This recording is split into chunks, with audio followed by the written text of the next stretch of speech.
Top news. మాజీ ప్రధాని PV నరసింహారావుకు కేంద్ర ప్రభుత్వం భారతరత్న ప్రకటించడం తెలిసిందే. ఈ నేపథ్యంలో ఢిల్లీ పర్యటనలో ఉన్న ఏపీ సీఎం జగన్ కు పీవీకి భారతరత్నపై స్పందించాలని జాతీయ మీడియా కోరింది. సార్ ఒక ప్రశ్న. పివి నరసింహారావు తెలుగు వ్యక్తి, ఆయనకు కేంద్రం భారతరత్న ప్రకటించింది. దీనిపై మీ కామెంట్ అంటూ మీడియా ప్రతినిధులు సీఎం జగన్ ను అడిగారు. దూరం నుంచే నమస్కారం పెట్టుకుంటూ వస్తున్న సీఎం జగన్ దీనికి విజయసాయిరెడ్డి సమాధానం చెబుతారంటూ కారెక్కి వెళ్లిపోయారు. సీఎం జగన్ స్పందించిన తీరు వీడియో రూపంలో సామాజిక మాధ్యమాల్లో వైరల్ అవుతోంది. దీనిపై టీడీపీ జాతీయ ప్రధాన కార్యదర్శి నారా లోకేష్ స్పందించారు. ఇదేమి సంస్కారం జగన్ అంటూ మండిపడ్డారు. ఆర్థిక సంస్కరణలకు ఆద్యుడు, రాజనీతిజ్ఞుడు, మాజీ ప్రధాని దివంగత పివి నరసింహారావుకు భారతరత్న వంటి అత్యున్నత పురస్కారం దక్కడం పట్ల తెలుగు వారిగా మనమంతా గర్వపడాల్సిన సందర్భమని లోకేష్ పేర్కొన్నారు. కానీ దీనిపై స్పందించాలని ఏపీ ముఖ్యమంత్రి జగన్ ను జాతీయ మీడియా కోరితే ఆయన తప్పించుకున్న తీరు చాలా అవమానకరమని లోకేష్ ఆగ్రహం వ్యక్తం చేశారు. సీఎం జగన్ వీడియోను కూడా లోకేష్ తన ట్వీట్ లో పంచుకున్నారు. Just one comment, sir, on Bharat Ratna for PV Narasimha Rao, sir. Bharat Ratna for PV Narasimha Rao, sir, for a Telugu person. Sir, he was what do you say, Bharat Ratna? Mr. Reddy, how, sir, he was a stalwart. How do you see?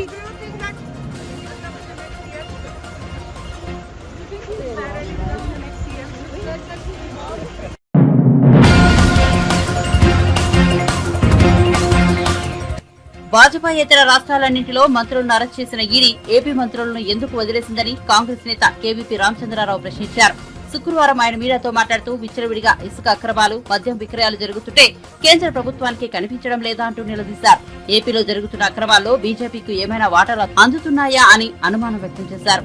నాకు తెలిసి జగన్మోహన్ రెడ్డి గారు ఏ regional party CM కంటే కూడా ఎక్కువ సార్లు ఆయన ఢిల్లీకి వెళ్లారు. ఒక్కటి మటుకు ఆంధ్ర ప్రజలందరికీ అర్థమైంది ఏంటంటే, ఇక్కడ జరిగే ఇసుక రవాణాలో ఇసుక రేణువులు, ఇక్కడ జరిగే మద్యం బాటిల్స్ లో మద్యంలో వచ్చే ఫలితాలు అంటే ఆర్థిక ప్రయోజనాలు, వీరున్నిటిలో మటుకు ఖచ్చితంగా రాష్ట్ర ముఖ్యమంత్రిగా కాకుండా బీజేపీ పార్టీకి కూడా మరి వాళ్ళు వాటాలు 25%, 50-50 వాటాల గురించి అయితే తెలియదు, కానీ లేకుండా ఉండటానికి ఏ విధంగానూ వీలు లేదు. ఎందుకు మరి ఈ లెక్క ప్రకారం ఈడీ దృష్టిలో కానీ, ఇన్కమ్ ట్యాక్స్ దృష్టిలో కానీ, బీజేపీ దృష్టిలో కానీ, బీజేపీ ప్రభుత్వ దృష్టిలో కానీ ఆంధ్రప్రదేశ్ ప్రభుత్వం అంత క్లీనెస్ట్ గవర్నమెంట్ భారతదేశంలో ఇంకోటి లేదు అనే కదా మనం అనుకోవాలి. కర్ణాటకలో డీకే శివకుమార్ అరెస్ట్ అవుతాడు, తిహార్ జైల్లో ఉంటాడు, హేమంత్ సోరెన్ జైల్లో ఉంటాడు, రేపు 2 కేజ్రీవాల్ వెళ్తాడు. అవకాశం ఉంటే భయపడి ఊరుకుంటున్నారు, కానీ రేపు ఎలక్షన్స్ అయిన తర్వాత మమతాని కూడా బహుశా జైల్లోకి వెళ్ళొచ్చు. అంటే మళ్ళీ బీజేపీ రావటం అనే దురదృష్టకరమైన పరిణామం జరిగితే జరగచ్చు. ఆంధ్రప్రదేశ్లో మటుకు ఒక్క మంత్రి మీద కానీ, ఒక్క ఆఫీసర్ మీద కానీ ఎటువంటి ఆరోపణలు వినటానికి కానీ, చర్యలు తీసుకోవడానికి కానీ మన మోడీ గారు ఏ విధంగానూ ఆయన అంగీకరించరు. సెంట్రల్ గవర్నమెంట్ పర్మిషన్ లేకుండా మద్యం అంతా క్యాష్ లో అమ్ముకోవటానికి వీలుంటుందా? దీనికి ఎవరైనా నన్ను ఎన్లైటన్ చేస్తే నేను చాలా ఆనందపడతాను. ఇన్ని లక్షల కోట్లు అప్పు చేయడానికి వాళ్ళ ఆశీస్సులు లేకుండా ప్రతి వారం అప్పులు అనేది సేకరించడం సాధ్యమా? మరి ఈ విషయంలోనేమో ముఖ్యమంత్రి గారు ఆణిముత్యం అని వాళ్ళు సెక్యూరిటీస్ పంపుతారు వెళ్ళినప్పుడల్లా, మీరేమో మరి ఆయన మీద రకరకాల ఆరోపణలు చేస్తారు. బీజేపీని ఎక్కడో ఒక మాట అన్నట్టుగా నాకు కనపడుతుంది. ఈరోజు ఆంధ్ర రాష్ట్ర యువత నిరాశతో, నిస్పృహతో వ్యాపారవేత్తలు వాళ్ళకి అవకాశం ఉంటే వేరే ప్రాంతాలకు పోవడానికి ఆలోచిస్తున్నారు. నిరుద్యోగ యువతలు ఏం చేయాలో తెలియకొట్టుకుంటూ ఉన్నారు.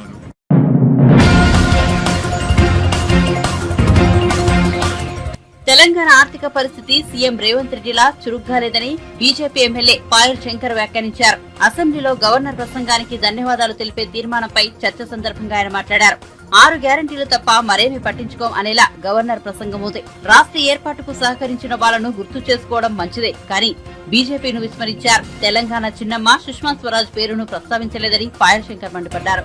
కాంగ్రెస్ పార్టీ ఇచ్చిన హామీలపై కేవలం కొన్ని మట్టుకే ప్రస్తావిస్తూ మిగతా హామీల గురించి ఎక్కడా మాట్లాడకుండా 6 గ్యారంటీలు తప్ప ఈ రాష్ట్రంలో ఏ విషయాలను కూడా మేము పట్టించుకోమనే విధంగా గవర్నర్ గారి ప్రసంగం కొనసాగింది. తెలంగాణ ఏర్పాటులో కీలక పాత్ర పోషించిన వారందరికీ నా ప్రభుత్వం తరపున నా ప్రభుత్వం కృతజ్ఞతలు తెలియజేస్తున్నదని, ప్రత్యేకించి అప్పటి యూపీఏ ప్రభుత్వ గౌరవ ప్రధానమంత్రి మన్మోహన్ సింగ్ గారికి, యూపీఏ చైర్పర్సన్ సోనియా గాంధీ గారికి నా ప్రభుత్వం రుణపడి ఉందని ప్రత్యేకంగా ప్రస్తావించారు అధ్యక్ష. చాలా సంతోషం అధ్యక్ష. సహాయం చేసిన వాళ్ళ గురించి తప్పకుండా గుర్తు చేసుకోవాలి. కానీ అధ్యక్ష తెలంగాణ ఏర్పాటులో కీలక పాత్ర పోషించిన వాళ్ళందరికీ కృతజ్ఞతలు అని అన్నప్పుడు, ప్రభుత్వం తరపున కృతజ్ఞత చెప్పదలిచినప్పుడు ఒక్కసారి ప్రభుత్వంలో ఉన్నటువంటి పెద్దలంతా కూడా గుండె మీద చెయ్యి వేసుకొని ఆలోచించాలి. ఆ రోజు భారతీయ జనతా పార్టీ పాత్ర గురించి కానీ, తెలంగాణ ప్రజలంతా తెలంగాణ చిన్నమ్మగా భావించే స్వర్గీయ సుష్మా స్వరాజ్ గారి గురించి కానీ ఒక్క మాట కూడా మాట్లాడకపోవడం ప్రభుత్వ కుంచిత మనస్తత్వానికి ఇది నిదర్శనం కాదా అధ్యక్ష? ప్రభుత్వం ఒక్కసారి ఆలోచించుకోవాల్సిన అవసరం ఉంది. ఆరోగ్యశ్రీ పథకాన్ని పేదలకు మంచి వైద్యం అందించాలని 5 లక్షల నుండి 10 లక్షల వరకు ఉచితంగా అన్ని ఆసుపత్రుల్లో అందిస్తామని గొప్పగా చెప్పింది అధ్యక్ష.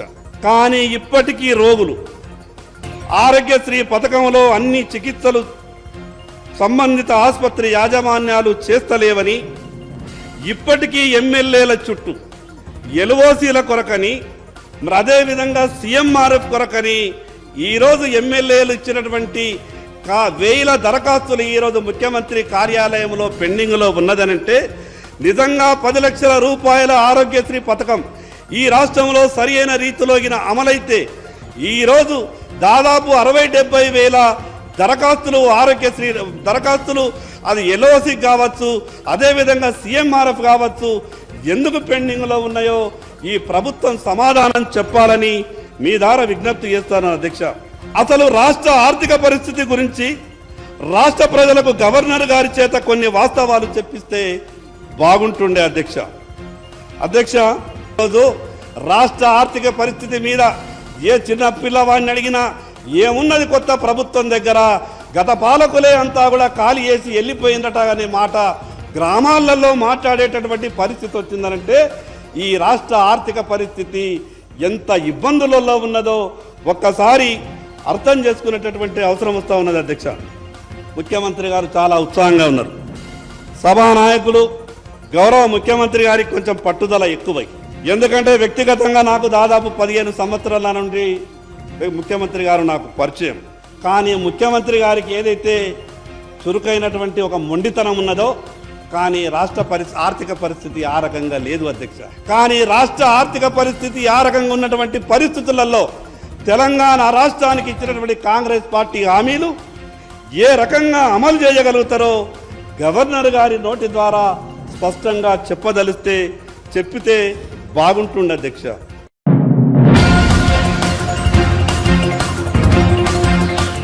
రాష్ట్ర ప్రభుత్వ ఉద్యోగులందరికీ 1వ తారీఖున జీతాలు ఇచ్చామని సీఎం రేవంత్ రెడ్డి చెప్పడం అసత్యమని బీఆర్ఎస్ ఎమ్మెల్యే హరీష్ రావు పేర్కొన్నారు. పలు శాఖల్లో 7వ తారీఖు కూడా జీతాలు పడ్డాయి. ఇప్పటికే కొన్ని శాఖల్లో జీతాలే పడలేదు అని హరీష్ రావు స్పష్టం చేశారు. 7వ తారీఖు వరకు కూడా జీతాలు పడ్డాయి. కాంట్రాక్ట్ లెక్చరర్లకు 2 నెలలు జీతాలే రాలేదు. ఐకేపీ బీఓఏలకు జీతాలు పడలేదు. విద్యాశాఖలో సర్వశిక్ష అభియాన్ లో జీతాలు పడిన పరిస్థితి. వీటిని సీఎం కరెక్షన్ చేసుకోవాలి. 1వ తారీఖు కాదు 6-7వ తారీఖు వరకు జీతాలు ఇచ్చారని హరీష్ రావు తెలిపారు. ఇవాళ జీతభత్యాల గురించి 1వ తేదీనే జీతభత్యాలు ఇచ్చామని చెప్పారు. ఇది పూర్తిగా సత్యదూరమైనటువంటిది. నిన్న 7వ తారీఖు దాకా కూడా ఉద్యోగస్తులకు జీతాలు పడుతున్నాయి. ఇవాళ ఉదయం నా దగ్గరికి కాంట్రాక్ట్ లెక్చరర్లు వచ్చి, అన్నా 2 నెలలైంది జీతాలు రాలేదు, అసెంబ్లీలో మాట్లాడండి అని ఈ రోజు ఉదయం కాంట్రాక్ట్ లెక్చరర్లు నా దగ్గరికి వచ్చారు. ఈ రాష్ట్రంలో 12,660 ఈజీఎస్ ఉద్యోగులకు ఇవాళకి జీతం పడలే. వేలాది మంది ఐకేపీ ఉద్యోగులకు విఓఏలకు ఇవాళటి వరకు జీతం పడలే. హాస్పిటళ్లలో అవుట్ సోర్సింగ్ ఉద్యోగులకు 2 నెలలుగా వేతనాలు లేనటువంటి పరిస్థితి. విద్యాశాఖలో సర్వశిక్ష అభియాన్ లో ఇప్పటి వరకు ఉద్యోగస్తులకు జీతాలు రాని పరిస్థితి. నేను మిమ్మల్ని విమర్శించడం కోసం చెప్తలేను. 1వ తారీఖు ఇచ్చినామని సత్య దూరమైన విషయం సభలో చెప్పారు. కరెక్షన్ చేసుకోండి. మీరు 1వ తారీఖు ఇవ్వలేదు, 6, 7వ తారీఖు దాకా ఇచ్చారు. ఇంకా రానటువంటి వాళ్ళు కూడా చాలా మంది ఉద్యోగస్తులు ఈ రాష్ట్రంలో ఉన్నారు. వాళ్ళకు వెంటనే జీతాలు ఇవ్వండి అని మీ ద్వారా గౌరవ ముఖ్యమంత్రి గారిని కోరుతా ఉన్నా. అధ్యక్ష పెన్షన్ల గురించి గౌరవ ముఖ్యమంత్రి గారు మాట్లాడారు. నేను ముఖ్యమంత్రి గారిని నేనేదో సవాళ్లు విసరడమో ఛాలెంజ్లు చేయడమో చేయగలుగుతా, కానీ మీరు కొత్తగా వచ్చినారు, ఇంకా పూర్తిగా పరిపాలన మీద గ్రిప్ రాలేదు, ఇంకా రావాలి, సమయం పడుతుందని మీకు నేను కరెక్షన్ కోసం చెప్పే ప్రయత్నం చేస్తున్నా. జనవరి నెలలో గౌరవ హరీశ్వరరావు గారు మీ పేరు తీసుకొని ఏదైతే మాట్లాడిందో ఆ విషయాన్ని పేరు తీసుకొనే చెప్పింది. ఆర్థిక మంత్రి అని నా పేరు తీసుకొనే చెప్పింది కనుక చెప్తున్నా. వారు జనవరి నెలలో వృద్ధులకు వితంతువులకు ఆసరా పెన్షన్ ఇవ్వలేదు. ఆ నెల పెన్షన్ వినండి, జనవరి నెల పెన్షన్ ఫిబ్రవరి 1వ తారీఖు 2వ తారీఖు నుంచి స్టార్ట్ చేసింది. అది ఫిబ్రవరి పెన్షనా జనవరి పెన్షనా? జనవరి నెల మొత్తములో ఆసరా పెన్షన్ ఈ రాష్ట్ర ప్రజలకు అందలేదు. జనవరి నెలలో ఇవ్వాల్సింది ఫిబ్రవరి 1వ తారీఖు నుంచి స్టార్ట్ అయింది. మరి అట్లా అనుకుంటే ఈ ఫిబ్రవరిలో జనవరిది ఫిబ్రవరిది 2 కలిపి ఇస్తే అది కరెక్ట్ అవుతుంది. కానీ మీరు గొప్పగా ఏం చెప్తున్నారు, 1వ తారీఖే ఆసరా పెన్షన్ ఇచ్చినామని గొప్పగా చెప్పుకునే ప్రయత్నం చేసి పప్పులో కాలేసిండ్రు. అది ఫిబ్రవరి కాదు, జనవరి నెలలో ఎగ్గొట్టిందా అని ఫిబ్రవరి 1 స్టార్ట్ చేసిండ్రు. I request the CM to stand correction. అధ్యక్ష, ఇకపోతే రైతు బంధు విషయంలో కూడా గౌరవ ముఖ్యమంత్రి గారు మాట్లాడారు. రైతు బంధు విషయంలో వారు కొన్ని సంవత్సరాలది ఉటంకించే ప్రయత్నం చేసినారు. రైతు బంధులో వారు చెప్పిన దాంట్లో కొంతవరకు సత్యం, కొంతనేమో సత్య దూరం. ఏంటి, మేము చిన్న రైతులకు 7,500 కోట్లు రైతు బంధు వేయాల్సి ఉంటే దాదాపు 6,000 కోట్లు మొదటి నెల రోజుల్లోనే ఇచ్చాం. ఏదైనా చివరి 200, 300, 500 కోట్లు ఉంటే ఆలస్యం జరిగి ఉండొచ్చు. కానీ మీ హయాంలో ఇచ్చింది 200, 300 మొదలు, ఇవ్వాల్సింది చాలా ఎక్కువ ఉన్నది అనేటువంటి విషయాన్ని మీ ద్వారా గౌరవ ముఖ్యమంత్రి గారి దృష్టికి తెస్తా ఉన్నాం. అధ్యక్ష మీరు మాట్లాడొద్దంటే కూర్చుంటాం అక్క. అధ్యక్ష, ముఖ్యమంత్రి గారు ప్రతిసారి నా మీద ఓ అగ్గిపెట్ట ముచ్చట తీసుకొస్తారు. ఇది ఉద్యమకారులకు తెలుస్తుంది. ఆ ఆవేదన, ఆ తపన, మా తన్లాట ఆ రోజు. ఎందుకంటే మీరు ఏనాడు అమరవీరులకు శ్రద్ధాంజలి ఘటించిన వాళ్ళు కాదు, ఏనాడు అమరవీరుల కుటుంబాలను పరామర్శించిన వాళ్ళు కారు, ఏనాడు పాడెమోసిన వాళ్ళు కారు. ఉద్యమకారుల మీద తుపాకులు పట్టుకొని పోయిన మీకు అమరవీరుల గురించో తెలంగాణ పోరాటం గురించో మీకు తెలుస్తుందని నేను అనుకోను. ఏదేమనంటే అరిగిపోయిన గ్రామ్ ఫోన్ రికార్డ్ లాగా ఈ అగ్గిపెట్ట ముచ్చేట మాట్లాడు బంద్ చేయండి. అది మా ఉద్యమ స్ఫూర్తి. మేము ఆ రోజుల్లో పోరాటంలో మా ప్రయత్నాన్ని మీరు అట్లా కించపరిచో తగ్గించో రాజకీయంగా విమర్శ చేస్తామనుకుంటే అది మీ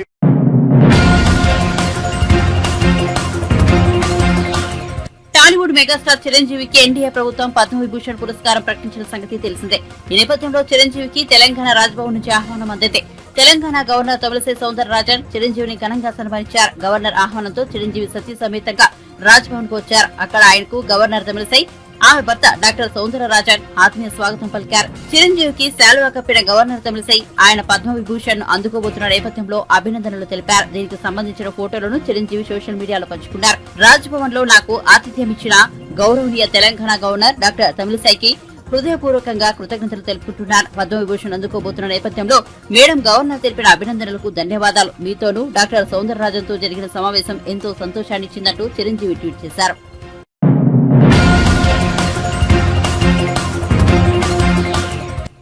వచ్చే ఎన్నికల్లో ప్రజల కోసం పనిచేసే ప్రభుత్వాన్ని ఎన్నుకోవాలని హిందూపురం ఎమ్మెల్యే నందమూరి బాలకృష్ణ సూచించారు. శ్రీ సత్యసాయి జిల్లా హిందూపురం నియోజకవర్గంలో ఆయన శుక్రవారం పర్యటించారు. శ్రీకంఠపురంలో వడ్డే ఓబన్న విగ్రహానికి పూలమాలలు వేసి ఘనంగా నివాళులర్పించారు.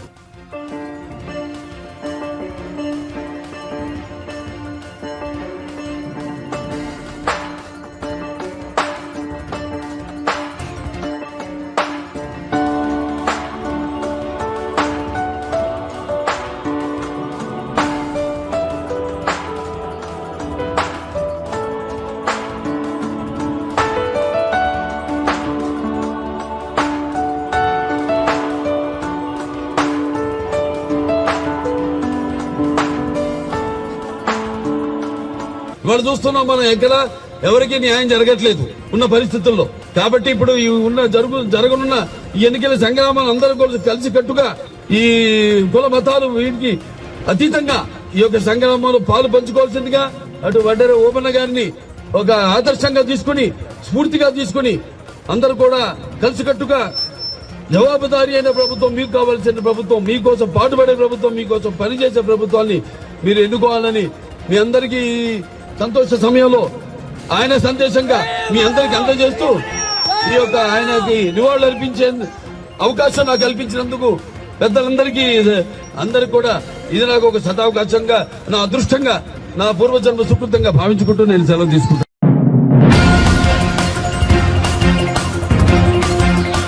టీడీపీ అధినేత చంద్రబాబు ఆలోచనలు ఎప్పుడూ ప్రజల బాగోగుల గురించేనని ఆయన సత్యమని నారా భువనేశ్వర్ అన్నారు. నిజం గెలవాలి యాత్రలో భాగంగా ఎన్టీఆర్ జిల్లా నందిగాం నియోజకవర్గంలోని చంద్రలపాడు మండలం కోనాయిపాలెంలో పర్యటించారు. చంద్రబాబు అరెస్టుతో మనస్తాపానికి గురై గుండెపోటుతో మృతి చెందిన వనపర్తి మల్లికార్జున కుటుంబ సభ్యులను పరామర్శించారు. మల్లికార్జున కుటుంబానికి 3 లక్షల ఆర్థిక సహాయాన్ని అందజేశారు.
నిజం గెలవాలి అనేది నేను ఎందుకు తీసుకున్నాను.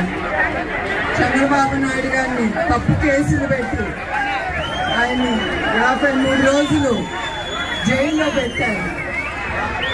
కానీ ఆయన జైల్లో ఉన్నా కూడా మీ అందరి గురించే ఆయనకి ఆలోచన, ఆయన బిడ్డల గురించి, తెలుగుదేశం బిడ్డల గురించి ఆయనకి ఆలోచన. చాలా మంది ఆవేదనతో, బాధతో మృతి చెందారు. అప్పుడు నన్ను పిలిచి ఆయన చెప్పారు, ప్రతి ఒక్కరికి నువ్వు వెళ్ళి ధైర్యం చెప్పి ఆర్థిక సాయం చేసి వాళ్ళకి తెలుగుదేశమే కాదు మన కుటుంబం వాళ్ళ కోసం ఉన్నామని వాళ్ళకి ధైర్యం నువ్వు ఇవ్వాలని చెప్పాను. ఆయన ఎక్కడున్నా కూడా ఆయనకి మీరే ఆయన ఊపిరి, ఆయన ప్రాణం. మా కుటుంబం తెలుగుదేశం బిడ్డలే ఆయనకి ముఖ్యం. దాకా 90 కుటుంబాల్ని నేను కలిశాను. ఇంకా ఒక 160 కుటుంబాలు ఉన్నారు. నేను తప్పకుండా నా కర్తవ్యం నేను మర్చిపోను. మా బిడ్డల్ని ప్రతి ఒక్కరి ఇంటికి వెళ్ళి నేను కలుస్తాను. మీ అందరికీ తెలుసు, 60 రోజులు 70 రోజులు మనం కురుక్షేత్రం ఎదుర్కొంటున్నాం. అది తప్పకుండా మనమే గెలుస్తాం, మనమే గెలుస్తాం. జై తెలుగుదేశం, జై అమరావతి.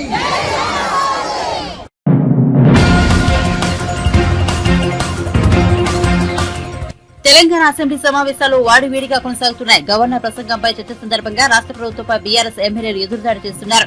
గవర్నర్ ప్రసంగంలో అరచేతిలో వైకుంఠాన్ని చూపించారని బీఆర్ఎస్ సభ్యుడు పల్లా రాజేశ్వరరెడ్డి అన్నారు. గవర్నర్ తమిళిసైతో 30 మోసాలు 60 అబద్దాలు చెప్పించారని విమర్శించారు. ప్రజాభవన్ కు వచ్చే ప్రజల ఫిర్యాదులను తీసుకోవడానికి అక్కడ ఎవరూ ఉండటం లేదని చెప్పారు. ఈ 2 నెలల కాలంలో ఏ ఒక్క వ్యక్తి సమస్య అయినా పరిష్కరించారా అని ప్రశ్నించారు. ఆరోగ్యశ్రీ ద్వారా 10 లక్షలు ఇస్తామని చెప్పారని, ఆ మొత్తం ఇస్తున్నారా అని అడిగారు. కాంగ్రెస్ పార్టీ 13 హామీలను ఇచ్చిందని, ఇప్పటి వరకు 2 హామీలను అమలు చేశామని చెప్పుకుంటున్నారని రాజేశ్వరరెడ్డి విమర్శించారు. సరిపడా ఆర్టీసీ బస్సులు లేక మహిళలు చాలా ఇబ్బందులు పడుతున్నారని చెప్పారు. మహాలక్ష్మి పథకాన్ని ఎప్పుడు అమలు చేస్తారో చెప్పాలని డిమాండ్ చేశారు. ఈ క్రమంలో మంత్రి శ్రీధర్బాబు కల్పించుకుంటూ ప్రభుత్వం కుదుర్కోవడానికి కొంత సమయం కూడా ఇవ్వరా అని మండిపడ్డారు. రాష్ట్ర అభివృద్ధి కోసం బీఆర్ఎస్ సభ్యులు మంచి సలహాలను ఇస్తే స్వీకరిస్తామని చెప్పారు. అధ్యక్ష మార్పు మార్పు అని అంటున్నారు అధ్యక్ష, మార్పు మార్పు అని అన్నారు కరెక్టే. మేమేమనుకుంటున్నాం, మొన్ననే అగ్రికల్చర్ యూనివర్సిటీలో విద్యార్థులందరి మీద కూడా మొత్తం మీద కూడా వాళ్ళు ఏమన్నారు, 100 ఎకరాలు భూమి కేటాయిస్తున్నట్టే పర్వాలేదు, 100 ఎకరాలు కేటాయిస్తున్నంటే మెడిసినల్ ప్లాంట్స్ ఉన్నాయి కాబట్టి కొద్దిగా ఇది కాకుండా వేరే దగ్గర కేటాయించండి అని చెప్తే అక్కడ మొత్తం కూడా వాళ్ళందరినీ కూడా సిగబెట్టి మొత్తం కూడా పోలీసు వాళ్ళు గుంజుకుపోయినందుకు మీరు అందరు కూడా చూశారు. ఇదేనా మార్పు అధ్యక్ష? అదే కాదు, ఉస్మానియా యూనివర్సిటీలో కాంగ్రెస్ నాయకులు పోదామంటే ఆడ విద్యార్థులందరినీ కూడా ముందస్తు అరెస్ట్ చేసిండ్రు. అదేనా మార్పు అధ్యక్ష? ఇవాళ అదే విధంగా విద్యార్థులు ఇవాళ మీరు ఏమన్నారు, ప్రగతి భవన్ కంచెలు పగలగొట్టినమన్నారు. ప్రగతి భవన్ కంచెలు పగలగొట్టినారు, వాస్తవమే, కంచె కూడా తీసేసిండ్రు. కానీ ఆ కంచెలకు డబల్ త్రిబుల్ తీసుకొచ్చి మొత్తం కూడా ఇవాళ 60 రోజుల పాలన కాకముందే మొత్తం కూడా అసెంబ్లీ ముందు మొత్తం కూడా కంచెల మీద కంచెలేసారు అధ్యక్ష. పోలీసులు ఇంత ముందు 1000 మంది ఉంటే ఇలా 3000 మంది పోలీసులు పెట్టిండ్రు. ప్రజాస్వామ్య పాలనప్పుడు ఎందుకు కంచెలు, ఎందుకు ఇంతమంది పోలీసులు? మేము అడిగేది మార్పు అంటే అధ్యక్ష, మాకు బిల్డింగ్లు కట్టిన బిల్డింగ్లకు పేర్లు మార్పు కాదు, లేకపోతే ప్లేట్లకు నెంబర్ ప్లేట్లకు మార్పు కాదు అధ్యక్ష, లేకపోతే ధర నుండే భూమాత చేయడం మార్పు కాదు అధ్యక్ష. ప్రజల జీవితాల్లో మార్పులు తీసుకురావాలి తప్ప ఇవి కాదు అధ్యక్ష. చివరిగా ఒకటే మీకు చెప్తున్నాం అధ్యక్ష, మేము ఇవాళ చివరిగా ఒకటే మాట అధ్యక్ష, లాస్ట్ ఒకటే అధ్యక్ష, ఇవాళ నిన్ననే కాలేజీ గురించి పదే వారిని చెప్తూ అనేక అబద్ధాలు కూడా వారు చెప్తున్నారు. కాలేజీ గురించి, కాలేజీ వరంగల్ జిల్లా ముద్దుబిడ్డ కాలేజీ వాళ్ళందరూ కూడా నిన్న రాసి మా జనగామ నియోజకవర్గం నుంచే ఒక పెద్ద మనిషి వాడు పంపించిండు. ఎందుకంటే మీరు రాసిన తర్వాత చూసిన తర్వాత ఆయన కూడా చిన్న కవి. చివరిగా ఆయన చెప్పిండు, అధికారం వచ్చిందని అహంకారపడుతున్నారు, ప్రాజెక్టుల హక్కులన్నీ పరాయిలకు ఇచ్చిండ్రు, ఇదేనా మార్పు అంటే అంతెత్తున దూకుతున్నారు, తిట్ల పురాణం పెట్టి తిక్క చేస్తున్నారు. విన్నావా కాలోజీ కాంగ్రెస్ పాఠం, మొదటికే మోసం తెచ్చిన మొండి చేయి వాటం. జై తెలంగాణ.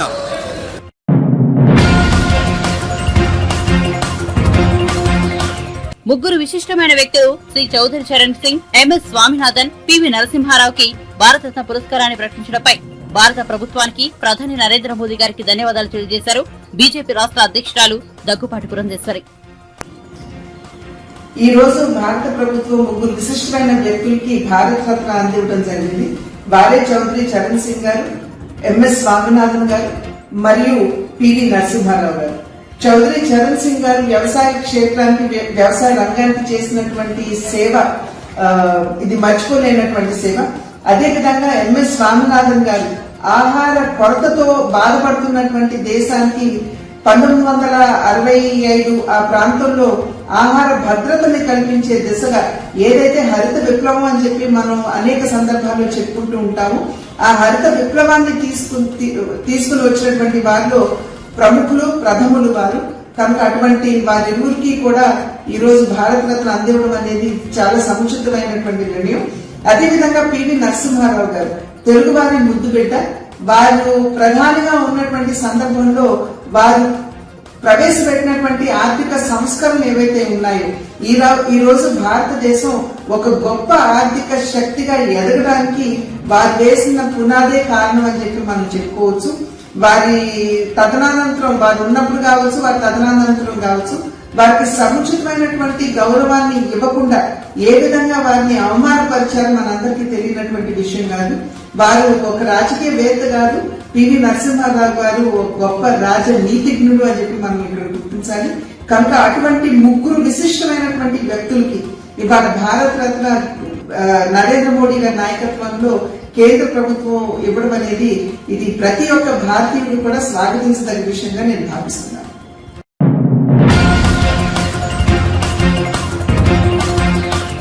దేశ ఆర్థిక సంస్కరణలలో ప్రధానిగా ముందుకు నడిపించిన కాంగ్రెస్ నేత మాజీ ప్రధాని పీవీకి భారతరత్న ఇవ్వడం అభినందనీయమని, సొంత పార్టీ ప్రధాని, జాతీయ స్థాయి నేత తెలుగు బిడ్డను కాంగ్రెస్ అవమానించినా నేడు బీజేపీ రాజకీయాలకు, పార్టీలకు అతీతంగా పీవీని గౌరవించిందని, ఇది ప్రధాని రాజనీతికి చిత్తశుద్దికి నిదర్శనమని రాష్ట్ర ఉపాధ్యక్షుడు విష్ణువర్ధన్ రెడ్డి తెలిపారు. మాజీ ప్రధాని, తెలుగు జాతి ముద్దుబిడ్డ, ఈ దేశంలో ఆర్థిక సంస్కరణలకు ప్రధానంగా పనిచేసినటువంటి పివి నరసింహారావు గారికి ఈరోజు భారత ప్రభుత్వం, బీజేపీ చొరవ తీసుకొని గుర్తించి భారతరత్న ప్రకటించడాన్ని భారతీయ జనతా పార్టీ స్వాగతిస్తోంది. ఈరోజు ఈ దేశంలో ప్రపంచ దేశాలకు పోటీ పడేటువంటి ఆర్థిక సంస్కరణలకు మూలమైనటువంటి వ్యక్తిని కాంగ్రెస్ పార్టీ గుర్తించకుండా ఆయన చనిపోతే ఢిల్లీలో సంస్కారాలకు సంబంధించినటువంటి విషయంలో కూడా అవమానపరిచినటువంటి కాంగ్రెస్ పార్టీ ఈరోజు ఎవరైనా సరే దేశం కోసం పనిచేసిన వ్యక్తులు ఏ పార్టీ అయినా సరే గుర్తిస్తాదనే దానికి ఉదాహరణ. బట్ పివి నరసింహారావు గారికి ఈరోజు భారతరత్న రావడం కోట్ల మంది తెలుగు ప్రజలే కాకోకుండా 140 కోట్ల మంది గర్వించేటువంటి ఒక విషయం. భారత ప్రభుత్వానికి ధన్యవాదాలు తెలియజేస్తూ మరొకసారి పివి నరసింహారావు గారిని ఈరోజు ఈ దేశ ప్రజలందరూ కూడా గుర్తించుకునే విధంగా నిర్ణయం తీసుకున్నందుకు స్వాగతిస్తున్నాం.